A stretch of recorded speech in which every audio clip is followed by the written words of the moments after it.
Hi there, and welcome to the Lois Strachan YouTube channel. I'm Lois Strachan, and today we're going to be doing another behind the scenes peek at the writing of one of my books.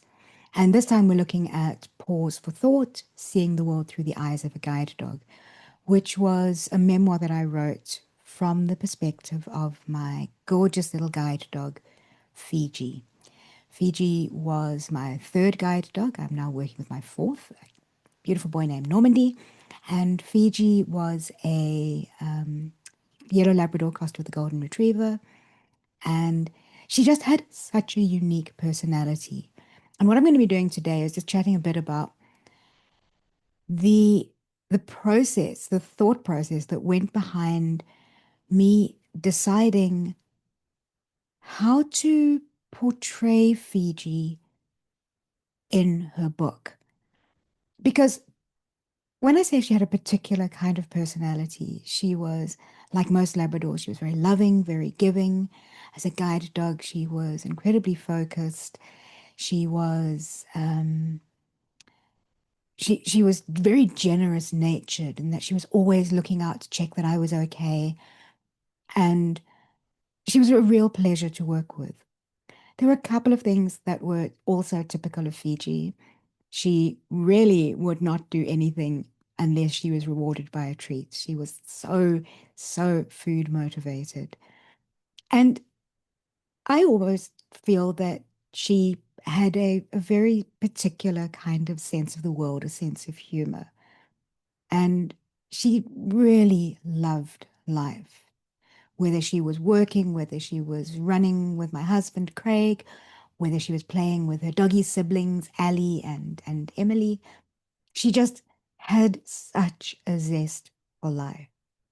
Now, my challenge was to draw all of her behaviors together and depict them in the voice that I wrote her in Pause for Thought, both in the blogs and most particularly in the book.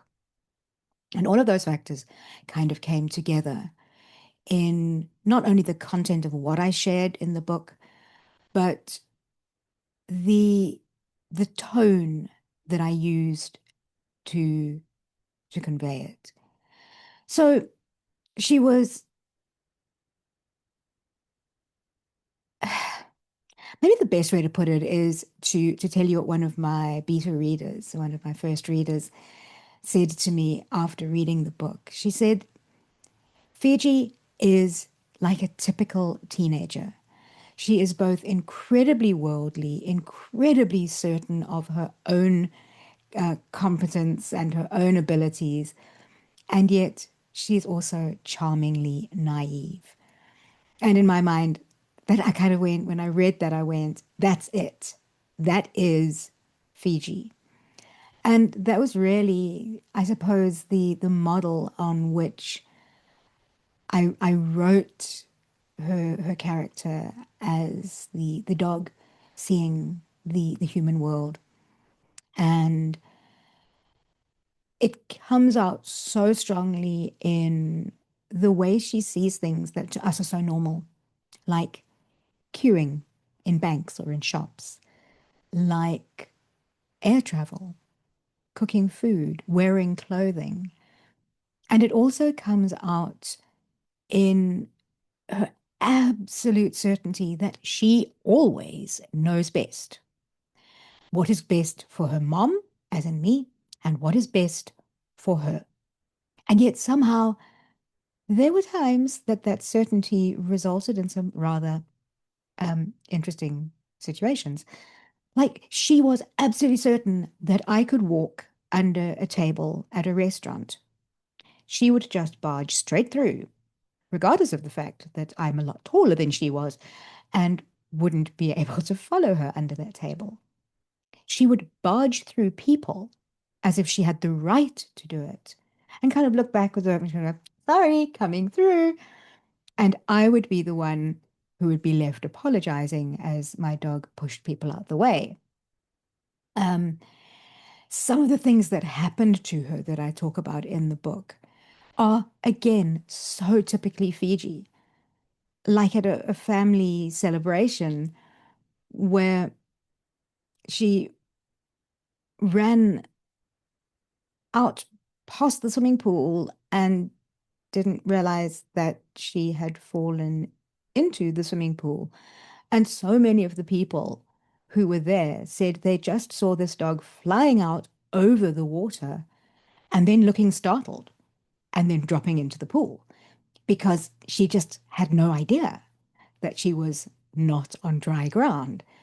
So that kind of experience, all of those are the sorts of things that I tried to pull together and define, just bring together into her depiction.